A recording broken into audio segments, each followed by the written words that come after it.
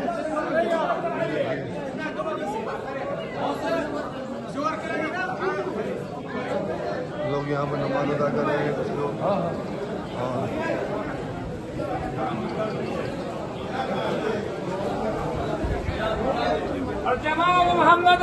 अब हम लोग मौला अली के घर के अंदर आ चुके हैं।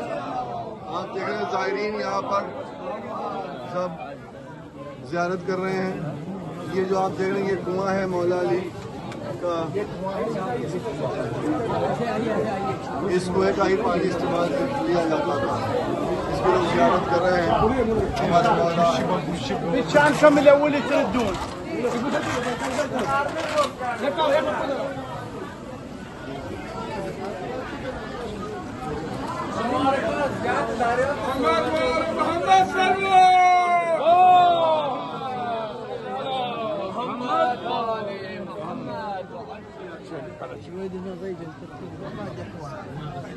खुशनूदी इमाम ज़माना बुलंदतर सलवात।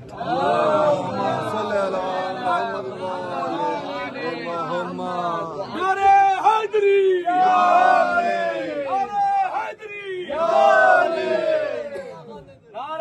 सलवात, नारे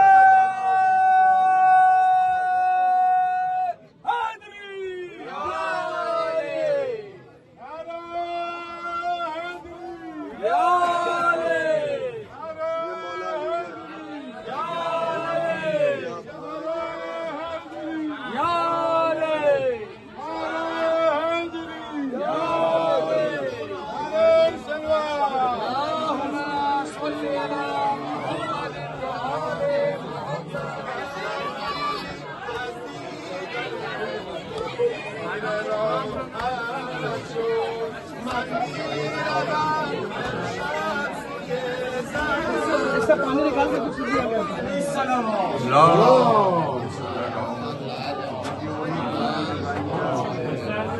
दीवार। ये अंदर से आपको ज़ियारत करवा रहे हैं मौला अली के घर की। ये छोटा कमरा है। अब देखिए, अब यहाँ से हम लोग बाहर की तरफ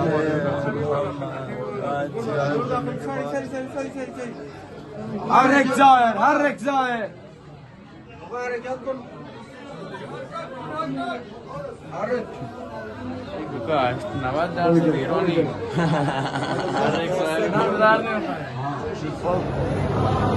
ये मस्जिद का सहन है, मस्जिद कूफा का, जो आप हमारे पीछे देख रहे हैं। ये सहन है मस्जिद कूफा है। बहुत आलीशान मस्जिद, बहुत बड़ी मस्जिद है।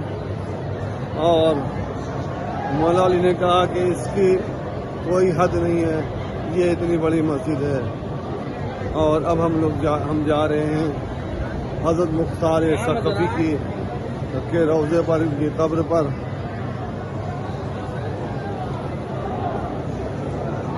ये देखिए आप, ये जनाब मुख्तार की रोज़ा है, जनाब मुख्तार का रोज़ा है, जनाब मुख्तार के लिए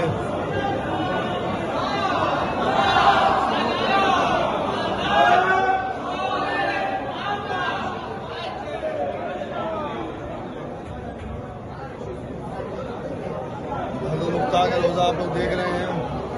इस पर एक शेर है, सर है बिने ज़ियाद का आबिद के पाँव में, सर है बिने ज़ियाद का आबिद के पाँव में, मुख्तार क्या लतीफ़ तेरा इंतकाम है। जब जनाब मुख्तार ने इब्ने ज़ियाद को कत्ल करके उनका सर चौथे इमाम ज़ैनुल आबिदीन अलैहिस्सलाम के पास भेजा तो मौला मुस्कुराए थे।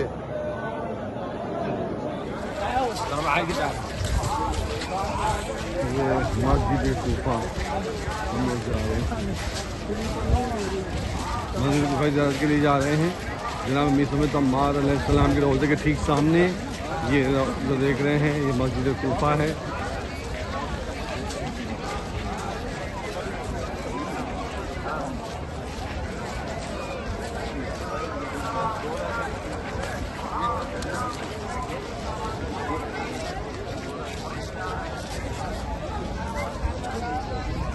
मस्जिद कूफा की तरफ हम लोग जा रहे हैं।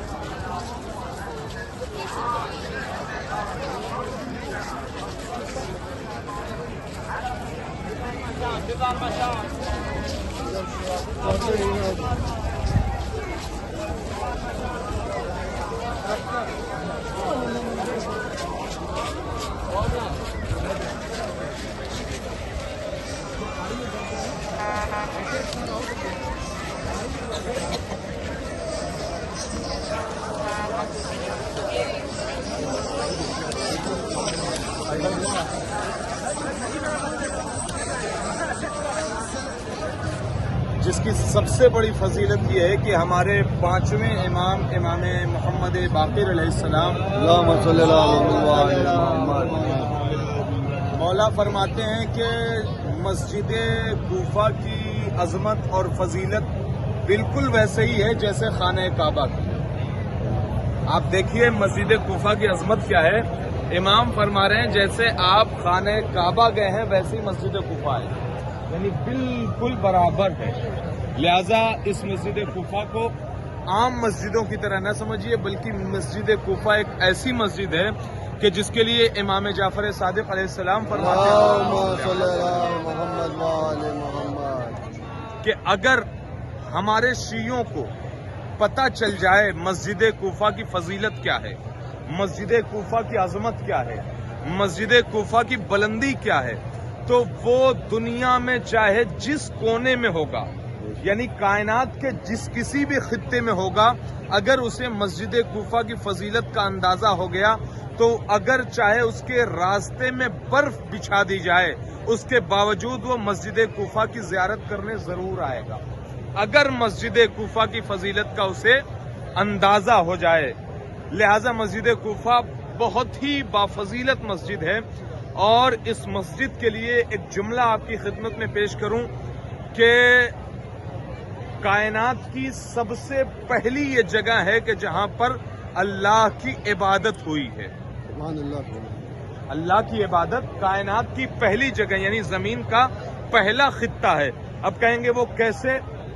पहले तो जनाबे आदम के सामने फरिश्तों ने सजदा किया था, तो इमाम फरमाते हैं कि वो जो फरिश्ते सजदा कर रहे थे वो मस्जिद कूफा में सजदा कर रहे थे, यानी वो मस्जिद कूफा की जमीन थी जिस पर अल्लाह ने मलाइका को हुक्म दिया कि जनाबे आदम के जिस्म में रूह फूंक दी है, अब तुम सजदे में चले जाओ। और जब सजदे में पहुंचे तो वो कोई और जगह नहीं बल्कि मस्जिद कूफा थी। लिहाजा ये बड़ी अजमतों की मालिक है मस्जिद कूफा। आपके सामने यहाँ पर एक दायरा बना हुआ है, यहाँ पर हाउस है, सामने आप लोग देख चुके हैं। वो जगह है मस्जिद कूफा के जहाँ पर जनाबे नूह अलैहिस्सलाम की ज़ौजा जब खाना बना रही थी तो जो चूल्हा हुआ करता था, जो तनूर हुआ करता था, उसके अंदर जहाँ पर आग जला करती थी उसके अंदर से पानी उबला और वही पानी पूरी कायनात पर मोहित हो गया। तो उसी को जनाबे नूह अलैहिस्सलाम का तूफान कहा गया। यानी तूफान नूह आप हजरात मुझसे बेहतर जानते हैं, जनाबे नूह अलैहिस्सलाम के दौर में जो तूफान आया था, कायनात की हर चीज खत्म हो गई थी इल्ला ये कि जो जनाबे नूह की कश्ती पर सवार हो गया वही बचा। लिहाजा जनाबे नूह का जो तूफान था वो पूरी कायनात में फैला हुआ था और उस तूफान नूह का आगाज यहीं से हुआ था, मस्जिद कूफा से, और वो भी एक छोटी सी जगह से। लिहाजा यहाँ पर बहुत सारे मकामात हैं। उन मकामात में से एक मकाम ये है कि जनाब इब्राहीम अलैहिस्सलाम ने यहाँ पर नमाज अदा की है, जनाब खिज़र अलैहिस्सलाम ने यहाँ पर नमाज अदा की है, यहाँ पर हमारे और आपके छठे इमाम जाफर सादिक अलैहिस्सलाम ने नमाज अदा की और यहाँ पर हमारे चौथे इमाम ज़ैनुल आबिदीन अलैहिस्सलाम ने नमाज अदा की। और उसके अलावा यहाँ पर मौलाए कायनात का मेहराब है, वो मेहराब कि जहाँ पर मौलाए कायनात नमाज तहज्जुद और नमाज नाफिला पढ़ा करते थे, और वो नाफिला नमाजें कि जो रात भर मौलाए कायनात पढ़ा करते थे और वहीं पर दुआए मुनाजात पढ़ी जाती है। और उसके अलावा जो अहम है मेहराब, वो है मेहराब मौलाए कायनात कि जहां पर मौलाए कायनात नमाजे पंजगाना पढ़ाया करते थे, और वो आपके बिल्कुल सामने लिखा हुआ है मेहराब इमाम अली। मेहराब इमाम अली, उसके अंदर वो मेहराब के जहां पर हमारे और आपके पहले इमाम को ज़रबत लगाई गई थी, सर सजदे में था और सर पे ज़रबत मारी गई थी। लिहाजा वो मेहराब आपके अंदर है उस मस्जिद के असल मकाम पर। और मस्जिद बहरहाल बहुत वसी है, बल्कि मैं एक रिवायत मुख्तसर सी अर्ज कर दूं कि मौलाए कायनात जब यहाँ पर नमाज अदा किया करते थे तो एक शख्स आया और आने के बाद कहता है, या अली, इस मस्जिद की हद क्या है, यानी ये मस्जिद कितनी बड़ी है, कितनी दूर तक फैली हुई है। तो जाहिर है उस दौर में ऐसे चार दीवारी तो इसकी बनाई नहीं गई थी। तो लिहाजा उसने पूछा, मौलाए कायनात ने कहा, अच्छा तुम जानना चाहते हो कि इसकी हद क्या है, जाओ एक तीर और एक कमान लेकर आओ। वो कहने लगा, मौला मैं इसकी हद पूछ रहा हूँ, इसकी मसाहत पूछ रहा हूँ, इसकी कितनी बड़ी है, और आप तीर और कमान मंगवा रहे हैं। लिहाजा मौलाए कायनात ने कहा, अगर तुम्हें पता करना है तो तीर और कमान लाओ। वो गया और तीर और कमान लाया। मौलाए कायनात ने इसी मस्जिद के अंदर खड़े होकर तीर को कमान में जोड़ा और उसके बाद तीर चलाया। रिवायत कहती है कि सामने बिल्कुल उस वक्त का बाजार था बहुत बड़ा कूफे का, वो तीर जाकर बाजार में गिरा और उसके बाद मौलाए कायनात ने कहा, तीर कहाँ गिरा पता है, कहाँ, बाजार की तरफ गया है, जाहिर है यहां से कैसे पता चलेगा।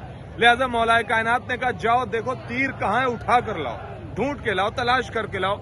जब वो गया और जाने के बाद तीर लेकर आया ढूंढ के, तो मौला से कहता, मौला आपसे हमने एक छोटा सा सवाल किया था कि इस मस्जिद की हद क्या है, यानी कितनी बड़ी मस्जिद है, इसकी चार दीवारी कितनी है, इसकी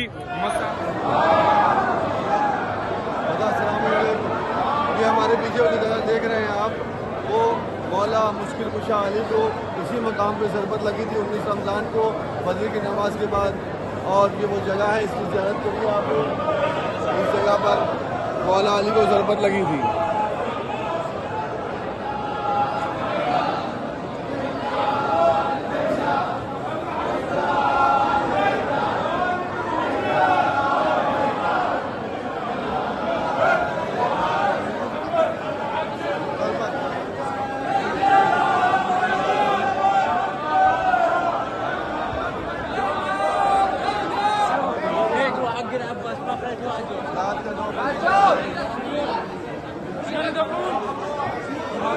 मकाम ज़रबत है ये वो मकाम है जहाँ पर मौला को ज़रबत लगी थी, मौला मुश्किल कुशा अली को ज़रबत लगी।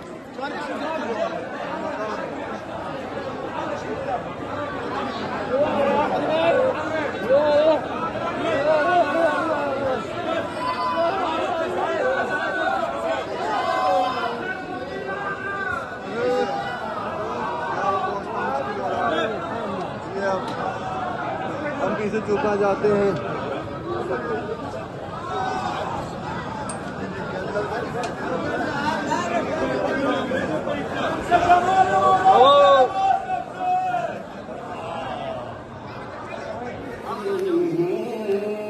ये रो कर कहती थी सुबरा,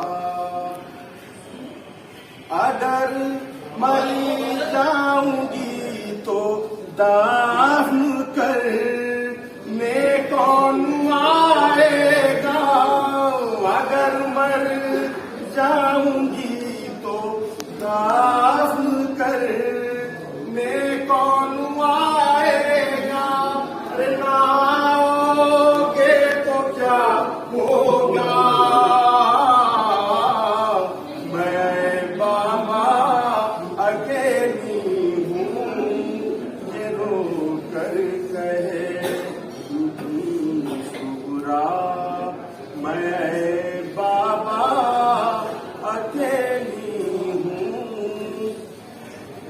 चाचा बस घर आए तो साथ असगर को भी लाए, चाचा बस घर आए तो साथ असगर को भी लाए, अरे बहल जाएगा दिल मेरा,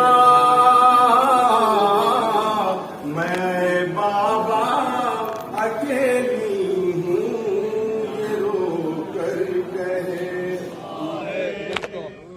सूरज चढ़ते बड़ी पर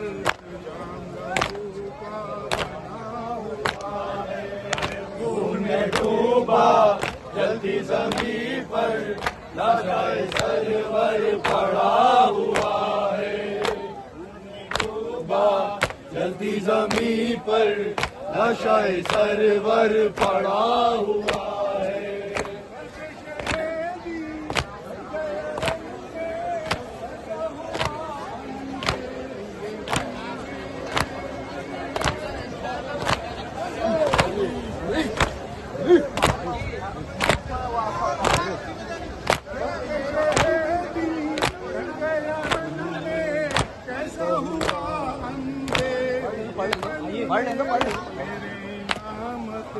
आया गहन में मेरे इमामत, आया गहन में हश्र का आग रुका हुआ है, खून में डूबा जलती जमीन पर लाशाए सरवर पड़ा हुआ है, खून में डूबा जलती जमीन पर लाशाए सरवर पड़ा हुआ है।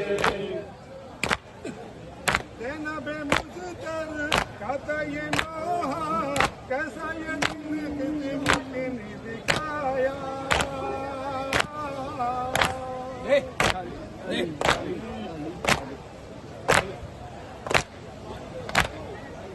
देना बेमुज़्तर कहता ये नोहा कैसा ये तुमने किस्मत ने दिखाया, आह जो कल तक भरा हुआ था, जो कल तक भरा हुआ था,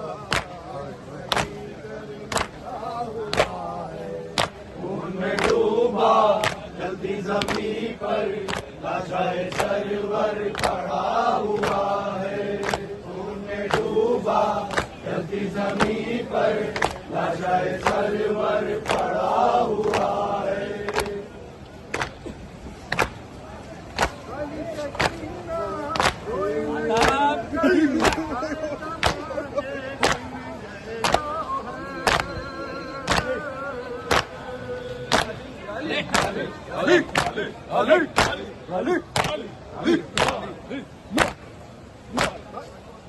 सकीना कोई न क्यों कर खाए तमाचे छिन गए गौहर,